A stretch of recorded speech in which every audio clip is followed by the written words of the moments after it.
Hi, I'm Prim Escalona, the United States Attorney for the Northern District of Alabama. And I'm Chris Newlett, Chief Executive Officer of the National Children's Advocacy Center. We are excited to be partnering with the National Children's Advocacy Center in offering a digital series to educate parents and caretakers about sextortion and how they can help prevent kids and teens from being victims.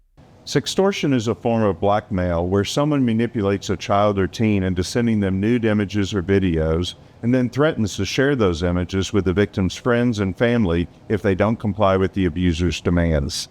With the technological advancements of camera phones, the ease and norm these days of snapping, sharing, and posting images, as well as the variety of social media platforms and apps that our youth have access to, it has created an opportunity for those with nefarious intentions to take full advantage. Therefore, we must team up and combine our efforts to combat these criminals and protect our children. Young people are vulnerable to sextortion for many reasons that will be discussed throughout this series. It will offer parents strategies they can use to communicate with their children about sextortion and online child sexual abuse. This will include the natural curiosity children and teens have about sex and how perpetrators, both strangers and people they know, use this to manipulate them. Federal authorities, including the FBI and Homeland Security, have seen a significant rise in sextortion of children over the past couple of years by offenders outside the United States. Typically, in these cases, the offender pretends to be a female and, through deception, convinces the male child to produce a sexually explicit image and then immediately begins extorting the child for money or gift cards. The shame, fear, and confusion that victims experience often prevents them from asking for help. And in several instances, the child has committed suicide. This series offers resources from a variety of people familiar with sextortion and the impact of this on the individuals who have been victims of this crime.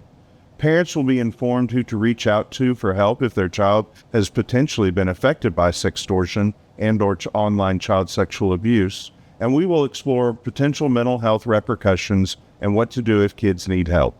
We hope you will find the information in this digital series helpful. Hi, I'm Prim Escalona, the United States Attorney for the Northern District of Alabama. We all want to protect our children, and if you're like me, you're always keeping a watchful eye on them when you're out in public. Who are they talking to? Don't wander off. Stay with a parent. We remain vigilant because we want to make sure that no one harmful approaches them. But sometimes, because electronics are so common in our daily lives, we can forget that the online community can pose an even greater threat to our children. The vast majority of the child endangerment cases that my office prosecutes have some connection to the internet, and often that includes social media or gaming apps. To be sure, social media and online gaming apps can be entertaining and appropriate for children, and the timing and access to those online resources is an important decision for every family. But it is important to know the potential dangers and pitfalls of internet-based social media or gaming apps, particularly those with a chat feature. We often see that sextortion, which is a type of blackmail that happens when someone manipulates a child or teenager into sending them nude images or videos, that often starts with seemingly innocent interactions on social media or gaming apps. Therefore, as parents, it is so important that we put in as many safeguards as we can when it comes to our children and devices. As a mother of 4, I know how daunting it can be to manage a variety of devices, including phones, tablets, gaming systems, and computers. And often the parental controls themselves can be equally confusing.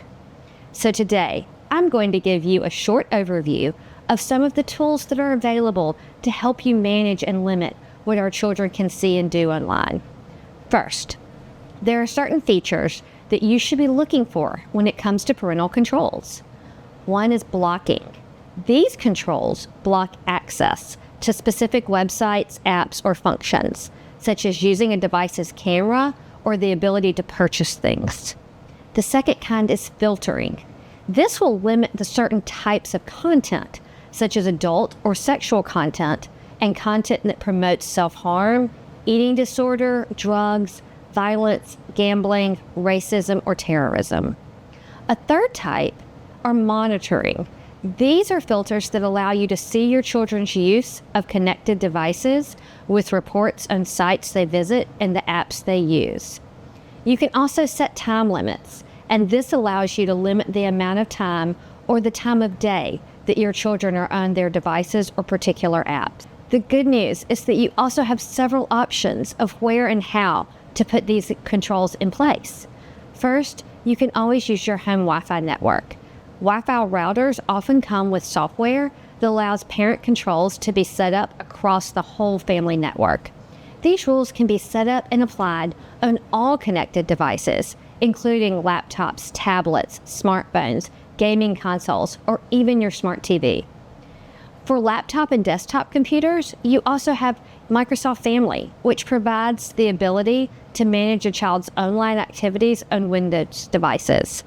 For Apple devices, Mac OS has an OXL parental controls, which allows you to set profiles for each child with specific limitations on websites or time limits.